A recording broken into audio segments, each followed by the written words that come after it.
Good evening and welcome to Roundtable. I'm your host, Michael Kilgallen.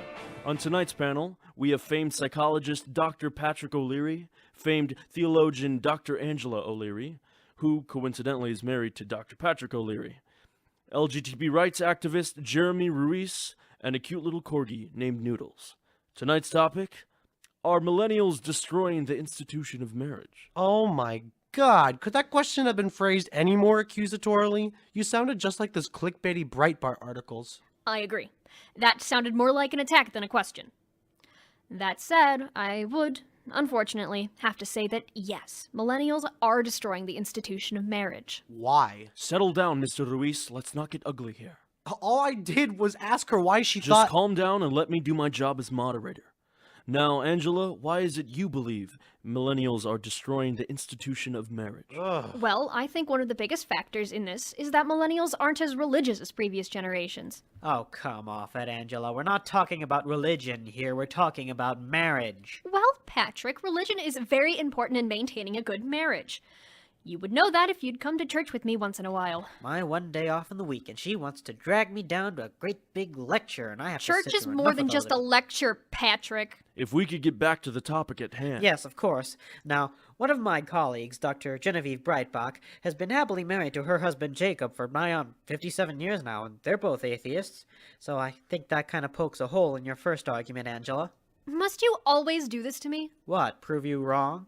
There you go again. You're always belittling me. My disagreeing with you is belittling you? It's the way that you rub it in. Doctors O'Leary, if I could, I'd like to turn the conversation over to Mr. Ruiz. Mr. Ruiz, what do you have to say on the matter? First of all, I disagree with the notion that my generation is destroying the institution of marriage. I believe such a claim is unfounded. Explain, then, why so many of your generation engage in hookups. Of course, she brings it around to sex. The theologian wants to talk about sex. What exactly is your issue with that? The Bible talks about sex. Yes, but not as much as you do. Listening to you, you'd think the Bible was the Kama Sutra, except with all the fun parts cut out. You're just sex mad, that's what you are. I'm sex mad? You're the one doing studies based on the Kinsey report. Getting back to the point, perhaps our generation is a little hesitant to get married because of the complete and utter shambles our parents' marriages turned out to be. You know, it's your generation that has the highest divorce rate. Well, I'll say one thing for your generation, Jeremy.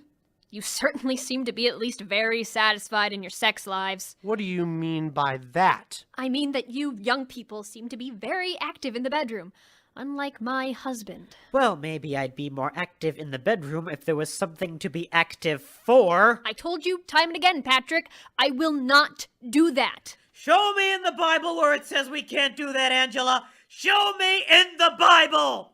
Well, I don't know about you, but I'm starting to feel a little nauseated. Noodles, you haven't said anything all night. What are your views on the matter? Huh, I never thought of it like that.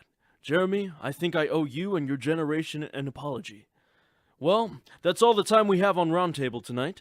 Tune in next week when our topic is, does travel broaden the mind? Until then, on behalf of myself and the panel, thank you and good night.